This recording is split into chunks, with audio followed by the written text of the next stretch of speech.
Welcome to the flight levels. Air traffic controllers love to have fun. They may even like to play games from time to time. But there's one game they hate more than anything: 20 questions. Today, we are going to explore ways to help controllers not ask us 20 questions.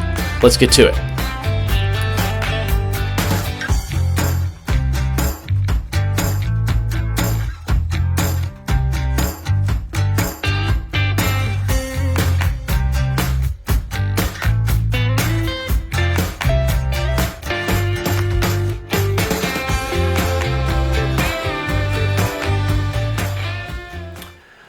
Real quick, if you're enjoying this content, please click on the subscribe button right here. It really helps YouTube share my channel. Another thing pilots routinely make controllers ask about is if the pilot has ATIS. In pilot's defense, not all controllers need to know that you have ATIS. So let's talk about which controllers do need to know. Starting at the beginning of a flight, if you are firing up your engine at a towered airport, ground control will always need to know you have ATIS. So when you make your initial call to ground control, don't make the controller play 20 questions. Tell ground control you have information Tango. Metro Ground, Cessna 835 Mike Delta, West Ramp, taxi for takeoff with Tango. Awesome! Now ground control doesn't have to come back with Cessna 835 Mike Delta, advise you have information Tango. Since ground control has already confirmed you have ATIS, you do not need to also tell tower once you switch to their frequency. As you are en route approaching your destination, it can be tricky figuring out which controller cares that you have the ATIS. Ultimately, the controller we're looking for is the last radar controller before we are handed off to tower. I have a few techniques to find the frequency for this controller. Let's start with the chart supplement page of your destination airport. Here's the Colorado Springs Airport. In the communications section, we see Springs Approach Control. As we are flying toward our destination of Colorado Springs Airport, whenever we are handed off to Springs Approach, we know this upcoming controller will ask us if we have the ATIS. If you don't already have the ATIS, this is an excellent opportunity to do so. Before calling Springs Approach, pick up information Bravo. Now you can check in Springs Approach, Cessna 835 Mike Delta, 8500 with Bravo. Awesome! Now all the controller has to reply with is Cessna 835 Mike Delta, Springs Approach, Colorado Springs altimeter 3011. 20 questions not required.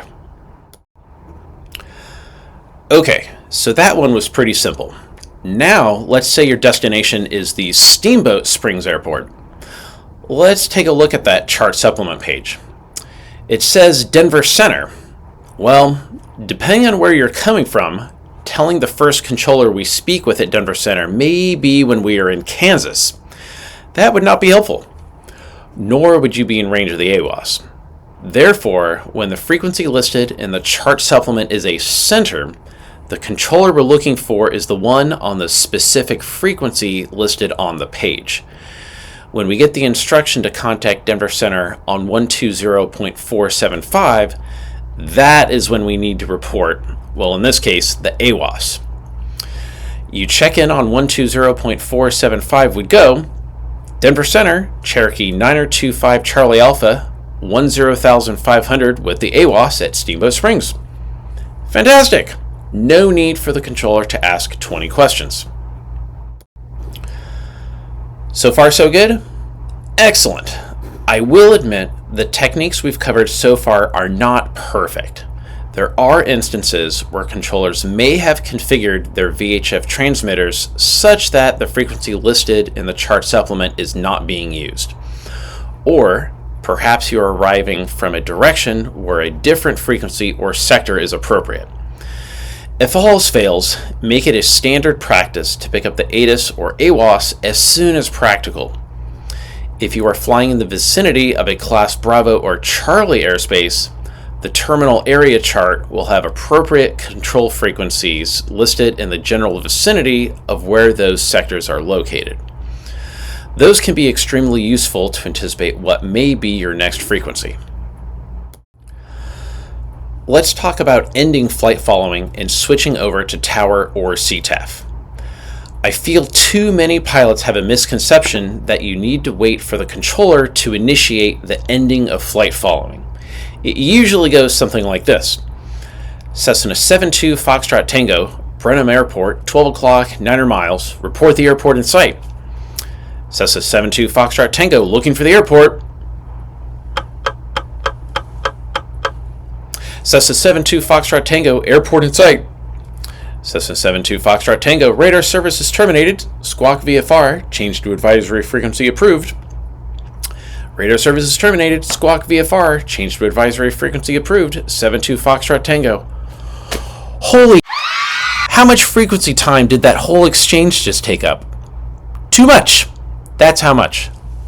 Let's break down a few concepts. Concept number 1. If you are truly in need of ATC's help to find the airport, then yes, please continue to talk with them to help you out. But I would caution you that if you need ATC on a regular basis to help find airports, that is a problem. I would seek help from a CFI. Identifying airports without the help of ATC is a basic skill every pilot with more than 20 hours should be capable of doing. Concept number 2. There is no requirement for you to report the airport in sight. Controllers are generally nice people who are trying to help. They care that you are successful in getting on your way. But the whole conversation about having the airport in sight is a waste of frequency time for VFR flight following. Concept number 3. There is no requirement for you to wait for the controller to end the flight following. You can terminate flight following any time. Let's take a quick quiz. Per the Pilot's Handbook of Aeronautical Knowledge, how early should pilots make their initial call on CTAF when landing at a non-towered airport? Is it 5 miles, 10 miles, 5 minutes, or 7 minutes? Per the PHAC, pilots should make their initial call 10 miles out from a non-towered airport. So in the above example from a moment ago, the pilot was already late making the first call on CTAF because they were still talking to the radar controller 9 miles from their destination. You should make a point of terminating flight following no closer than 11 miles from your destination. The phraseology is as simple as Houston approach, Cessna 72 Foxtrot Tango, terminating flight following. The controller will reply with Cessna 72 Foxtrot Tango, radar service is terminated, squawk VFR, change to advisory frequency approved. While the controller arguably said a lot of things, you do not need to repeat all of that. A simple squawk VFR 72 Foxtrot Tango will suffice. You can switch to CTAF and make position reports as appropriate. Remember, radar controllers are there to give you advisories while en route. They have very little usefulness at a non-towered airport. What is useful at a non-towered airport? Your participation on CTAF, and arguably ADS-B in showing aircraft location and altitude around the pattern. This concept applies to some IFR arrivals too. If you intend on accepting a visual approach, then by all means report the airport in sight. That is a requirement. However, if you intend to cancel IFR instead of accepting a visual approach, just cancel IFR. The requirement of having the airport in sight only applies to the visual approach. If you are not intending on performing a visual approach, please stop wasting everyone's time talking about having the airport in sight.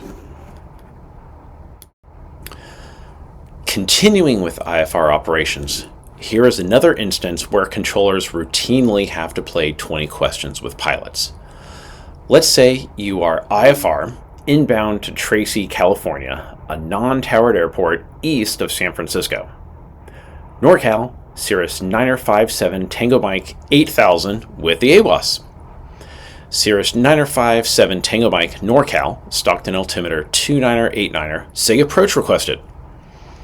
Okay, Great job telling the controller that you have the AWAS, but the controller is always going to ask you what approach you want.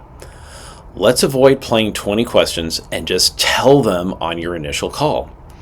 When IFR landing at a non-towered airport, the radar controller for your destination is always going to ask, say approach requested. Here's an example. NorCal, Cirrus 9057 Tango Mike 8000 with the AWAS, request direct PATI for the RNAV 30 approach. Cirrus 9057 Tango Mike, NorCal, Stockton altimeter 29er89er, cleared direct PATI, expect lower in 3 minutes. Boom! No 20 questions required. Telling the controller what they need up front reduces time on the frequency. It also shows the controller that you know what's going on and they don't need to babysit you. Winning. You'll also notice in this example, the pilot not only said which approach they wanted, they also said how they would like to join the approach. Be sure to include which IAF or feeder fix you would like to proceed to, or if you would prefer vectors. On the other hand, if you are IFR landing at a towered airport, the ATIS is always going to be broadcasting which approach is in use. You can generally expect to get whichever approach is advertised on the ATIS. However, if you would prefer a different approach, then that initial call-up is the time to make that request. For example, I have found it very common for some airports to advertise the ILS approach 100% of the time, even though there is an RNAV approach to the same runway. In most cases, a request for an RNAV approach over an ILS is going to be granted. A request for a visual approach is also very likely to be granted as well. In review, we can help controllers by anticipating what information they need to hear from us. We can also prevent stepping on other pilots by taking our time when switching to a new frequency. The frequency is a precious resource, so we should take every opportunity we can to use it efficiently. And lastly, what are the only 2 items controllers need to initiate flight following? Type, aircraft, and destination. That's it. Thank you for watching. Let me know in the comments if you learned anything. Share this with any of your friends who may also want to learn techniques to be a better pilot in the National Airspace System. Make sure to subscribe to the channel and head over to flight-levels.com. Remember, don't just fly, climb to the flight levels. If you like this video, click here to see part 1 of my analysis of what's going on in Newark Approach Control. You're going to love it.